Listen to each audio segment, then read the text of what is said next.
झारखंड विधानसभा का बजट सत्र बुधवार से शुरू हुआ।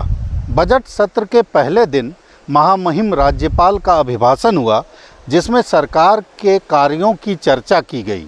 महामहिम ने अपने भाषण की शुरुआत गुरुजी या दिशोम गुरु को नमन करने के साथ की और उसके बाद उनकी सरकार ने या हेमंत सोरेन की सरकार ने क्या क्या काम किए हैं उन कार्यों के बारे में उन्होंने जानकारी दी।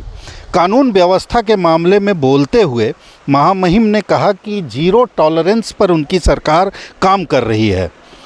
उन्होंने कहा कि हमारी सरकार ने लोकतांत्रिक परंपराओं का निर्वहन किया है। राज्य में उग्रवाद पर लगातार कार्रवाई हो रही है। साइबर अपराध पर सरकार ने उल्लेखनीय कार्य किए हैं। भ्रष्टाचार पर माकूल कार्रवाई की है। खासकर सरकारी प्रतिनिधियों के द्वारा की जाने वाली भ्रष्टाचार की चर्चा उनके अभिभाषण में साफ तौर पर हुई, जिसमें कहा गया कि कई भ्रष्टाचार में लिप्त कई अधिकारियों पर, कर्मचारियों पर कार्रवाई हुई है।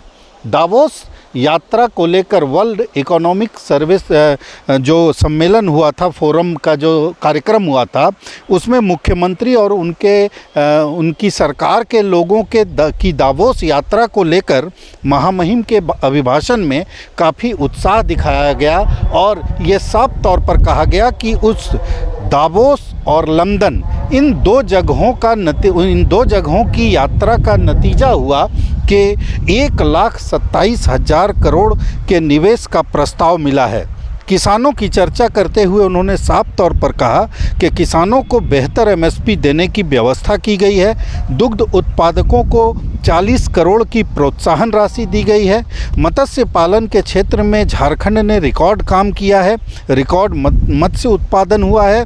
मत्स्य किसानों को किसान क्रेडिट कार्ड का लाभ दिया गया है और तमाम जो कार्य हैं सरकार के, चाहे वो गुरुजी क्रेडिट कार्ड योजना हो या तमाम बातों की चर्चा जो है वो की गई राज्यपाल के अभिभाषण में। महामहिम राज्यपाल के अभिभाषण में सरकार के कार्यों की जिस तरह से भूरी भूरी प्रशंसा की गई, विपक्ष के सदस्य पूरी तरह शांत होकर सुनते रहे। इससे ये भी संकेत मिलता रहा कि जब राज्यपाल महामहिम के अभिभाषण में सरकार के कार्यों की इतनी प्रशंसा हुई है, तो आखिर क्या विपक्ष उन कार्यों के बाबत जिसकी चर्चा महामहिम ने की उसके खिलाफ बातें कैसे करेगा, ये 1 महीने तक लगातार देखना दिलचस्प होगा। भारत एक्सप्रेस के लिए कैमरामैन धर्मेंद्र के साथ मधुकर आनंद, रांची।